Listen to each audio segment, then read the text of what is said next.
I love Dungeons & Dragons. It was my first tabletop RPG, and since I started playing in the 90s, it's also been the most prevalent RPG that I've played. But I have experimented with tons of other systems. Palladium, World of Darkness, like 5 different Star Wars systems, Cyberpunk, Shadowrun, Tales from the Loop, Fate, Top Secret, and tons more. But there's one system in recent years that has gained the complete love of my group and myself, despite the fact that we haven't even actually played it that much, and that system is the Cypher system. It has that beautiful middle ground between a narrative open play game like Fate and a crunchier game with lots of options to choose from like D&D. Yet, despite this, I've never delved into the setting that the system was originally designed for. Although Cypher is setting agnostic, aka universal open system, it was originally the backbone of the game Numenera. For some unknown reason, I've never read into Numenera.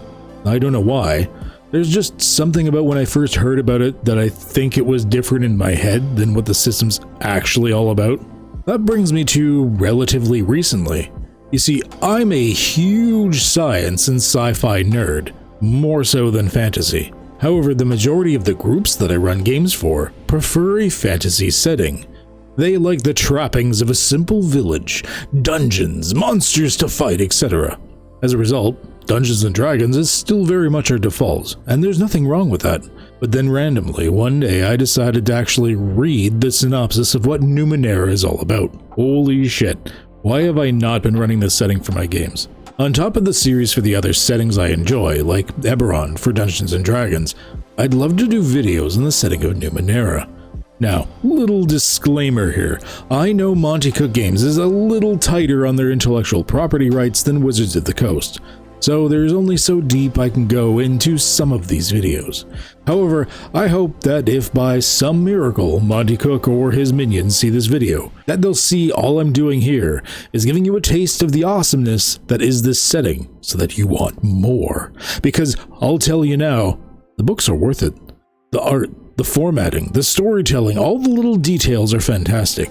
The organization of the latest books are stupendous. If you're looking for the minimum books to play, I suggest getting the Discovery and Destiny slipcover set. It's 2 books. Yeah, I know. It seems a little pricey at first if you want the physical books. I'm a little on the poor side myself, so I couldn't even afford printed copies yet. But you can pick up the PDFs for each book for like $20. And if you did want to drop the $120 for the slipcase of both books, it's really about the same as buying true AAA video games, maybe even a little cheaper actually, but you're going to get hundreds, if not thousands of hours out of these things. And in the end, it's not much pricier than the core Dungeons & Dragons books. If you buy the Player's Handbook, DMG, and Monster Manual for D&D, they could add up to around the same, if not slightly more, depending on if you're doing sales or anything. So, enough of that. This is not a commercial for Monty Cook Games. I'm not sponsored by them. I don't have any affiliation with them. They don't even know who I am, to be frank. Before we go any further, if you like any of my content, please hit that subscribe button and give a thumbs up.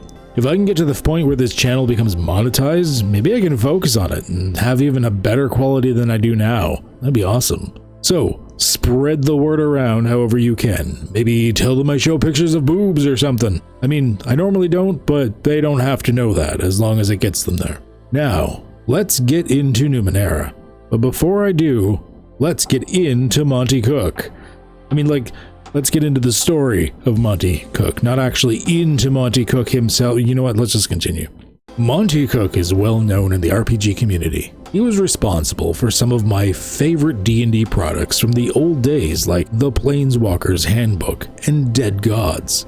He's also one of the key members that helped refine the Dungeons & Dragons rule sets from the chaotic mess of the first 2 editions into something more organized that I refer to as the D20 era that encompasses 3rd, 4th, and 5th editions of the game. Although he's worked closely with them for years, Monty Cook did leave Wizards of the Coast in around the 3rd edition era and had basically nothing to do with 4th edition.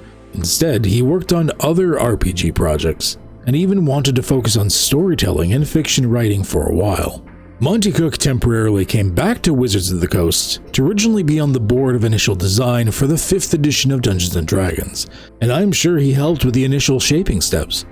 However, he eventually left because of differences of opinion with the company, not necessarily the other designers. Which, if you know a lot about the Wizards of the Coast, and especially its parent company Hasbro, it probably isn't the biggest surprise. The Dungeons & Dragons team seems awesome, but a corporation is still a corporation. 2012, Monty Cook and Shanna Germain co-founded Monty Cook Games LLC. A risky maneuver, knowing the Aztecs clearly showed 2012 was obviously the end of the world. Something I laughed at the time, but every year, I kind of believe it a little bit more, thanks 2020s. Monty Cook Games has since made several different things, but one of the most important was Numenera. It began as a Kickstarter campaign with a goal of $20,000, which blew up and raised about $500,000 instead. Holy shit. Now, I know, you're saying, hey, Kid Hup, stop with a history lesson. What is Numenera? Let's get into this. The world you're on is Earth. The same Earth you're standing on now, but different. It's the Earth of an extremely distant future. Possibly 1 billion years have passed. The Earth has been shaped and reshaped time and time again. Entire civilizations, species, and ages have come and gone. 8 previous ones, to be exact. The Earth is unrecognizable to someone like you or I. Remnants of ultra-advanced civilizations using super science so outrageously beyond our understanding that it feels like magic lay decaying in the ground all around you. The world lays on the dust and bones of ages past, of people and species that have long been forgotten. Then, some time ago, the human race sprung up again, but with no knowledge or understanding of the past. You or I would wonder how the hell our species came back in a recognizable form after untold years have passed, but there's no answer to that. Something you're going to have to get used to in this game, because in this setting of the unknown, questions are plentiful and answers are very, very few. About 900 years ago, humanity banded together and civilization was sparked once again. The 9th Age had begun. The progress of humanity in this time has been faster than we could have hoped. In about a millennia, humanity has gone from the first hint of agriculture to around a medieval society level of understanding and technology. If you wonder how I can call that fast, it took us about 12,000 years to go from our first attempts at agriculture to the Middle Ages. Part of this quick advancement is the Numenera. Numenera is a category of items such as ciphers, artifacts, ancient structures, etc. It basically translates as leftover techno-crap from one of the previous ages. Although humanity has little to no understanding of the history of the world or how technology works, if you push enough buttons, the monkey is bound to get something useful out of the ancient super science that is the foundation of the very world they live on. More often than not, the true reason for an item existing is never known or ever figured out. But maybe one of the side effects of a device could be useful for you. To give you an understanding, let me tell you one of my favorite examples of this in the setting. There were a group of travelers that came across a giant machine of truly epic proportions. The machine was mostly broken, and to this day they have utterly no clue as to what it's used for. But while exploring around this large machine, they discovered a broken part of it, leaking a strange, highly viscous fluid. The fluid can be shaped like putty or clay, but when it hardens, it is stronger than steel while being much lighter.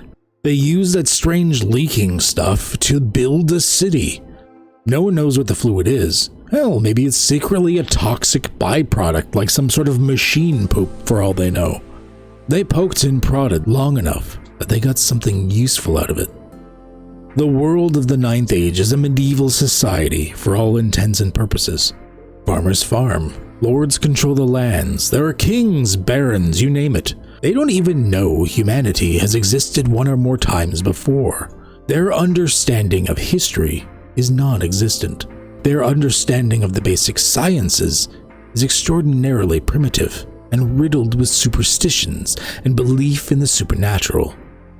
When a human of the Ninth Age sees an artificial intelligence data core, they see a god speaking to them from a lit-up stone. When a human looks to the night sky and sees moving, blinking lights, they don't see ancient satellites. They see angelic lights in the heavens.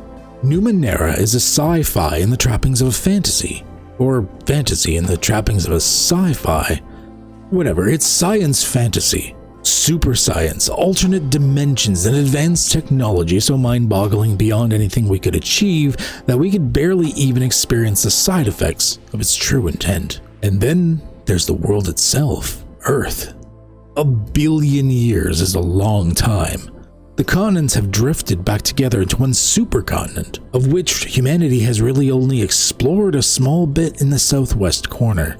Evolution. Animals change a lot in 1 billion years. Look at us now. 1 billion years ago from our own age, the only real animal life that even existed was a precursor to algae. Every living creature you've basically ever heard of has happened during this time. Imagine what another billion years of evolution could do. Couple that with the fact that in past ages, the dominant intelligences, whatever they were, would advance to the point where they could basically shape reality itself, rearranging planets and systems and galaxies to their whims. Whatever sort of leftover oddities have been ground into the dust of our planet as the ravages of time does its best to decay even these advancements. This is the ninth world, the world of Numenera, and I bloody well love it. This tickles my lust for science fiction in my games, while still giving the feeling of a fantasy campaign for the players of mine that want that type of thing. Sure, the dungeons may be ancient mega machines, the monsters could be bioengineered cyborg things, magic could just be nanomachines floating in the air, and the gods may be artificial intelligences out in the datasphere networks surrounding the Earth. But people don't know that. They see dungeons, they see monsters, they see magic, and they see gods. So, if you enjoy my Eberron QED, stay tuned for my Numenera QED series, where I delve into the basics of the system and, more importantly, the setting. A setting that I feel is about to become my absolute favorite to run games in.